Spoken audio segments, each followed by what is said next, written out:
Sunitha Williams మన భారతీయ మూలాలున్న American astronaut. ఆమె మొత్తం 322 రోజులు స్పేస్లో గడిపింది. దాదాపుగా 50 గంటల పాటు స్పేస్ వాక్. అది చిన్న విషయం కాదు. ఆమె భూమి మీదకి వచ్చాక ఏమైందో తెలుసా? ఆమె నడవలేకపోయింది. ఒక చిన్న గ్లాస్ కూడా ఎత్తలేకపోయింది.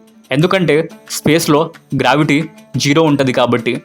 అక్కడ బరువు ఉండదు. మనుషులు తేలిపోతూ ఉంటారు. బాడీ కిందికి లాగదు. అలాంటి పరిస్థితుల్లో ఆమె స్పేస్లో 322 రోజులు గడిపింది.